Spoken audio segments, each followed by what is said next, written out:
Right, so we've landed on Dursey.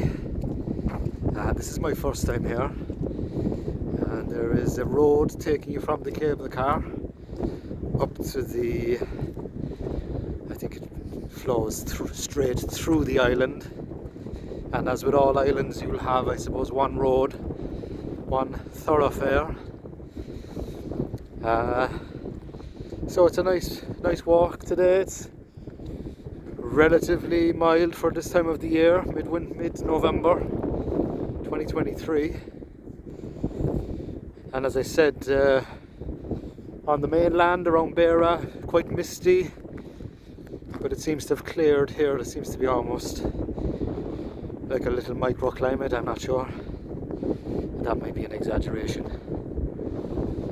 So we'll keep our walk going here. And there is a graveyard, a rather old graveyard on Dursey Island. I'm not sure if you can establish it there, but there is a sheep inside the graveyard. And it seems that the sheep are the ones that maintain the graveyard, keeping the grass low.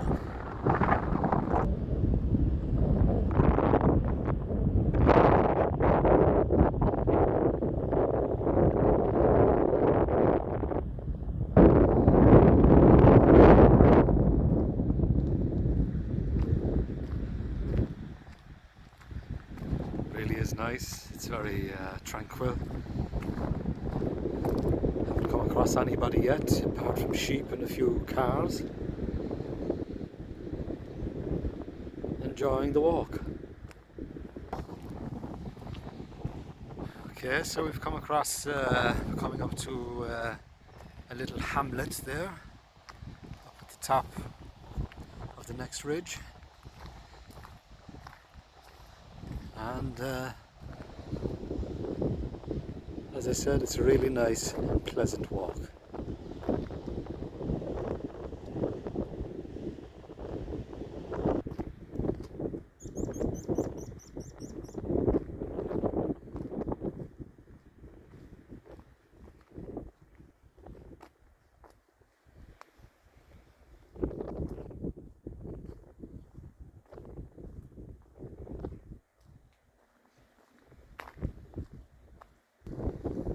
And how are you, my boy?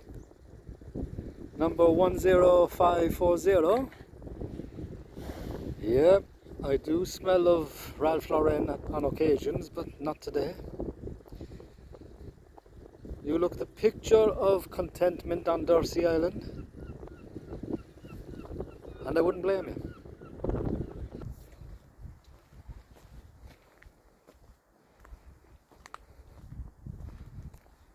Well, we're in the first hamlet, as they say. A lot of opportunities here if one considers building projects. You can market it as a place by the sea and contemplation, getting away from it all. There's a lovely cottage there now overlooking the ocean, and there we have our old buddies there. Never got so much drama since I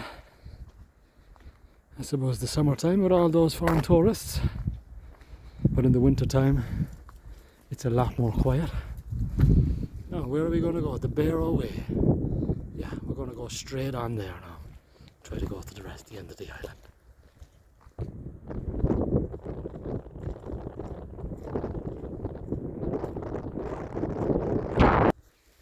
Now, we've stumbled across there a few cars, and there are a few cars on the island. I'm wondering why, because it's a lovely walk. A horse and cart would do better.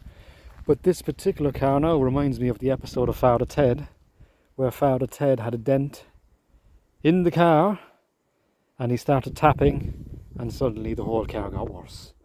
So that's what this reminds me of now.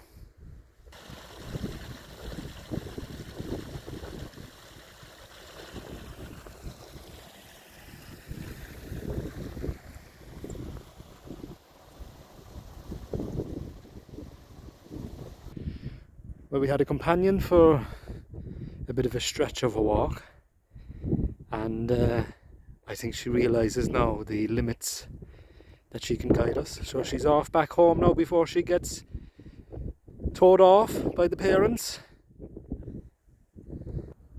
Right, it seems we've reached the end of the line. I've made an assumption that the road was public way, right of way and access and whatnot, but again, I'm not privy to what the circumstance is.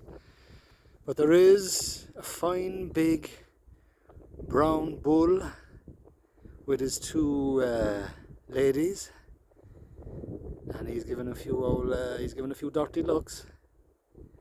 He's rubbing the old fences, the wire as well, so and it seems that there's a bit of a gap there as well, so he can come through anytime he wants. And I think this is where I will finish up my adventure. I don't want it to turn into a thrill-seeking episode, running from a bull, a big brown bull, as opposed to a big black bull. So it's time to head back. And this is the final view. Heading backwards, looking backwards. There's two towns, two hamlets, or two villages, whatever you want to call it. One here and the other one back along the road. And I'm reminded of the episode of The Unbelievables with the mother, where the mother owns the bar and she's talking to the son about what to do when she is cremated. And she says something to the effect that she wants the son to throw the ashes up into the air, but make sure the wind isn't blowing south over the other village. By geez, I hate that Ballycrout. Thought it was very funny.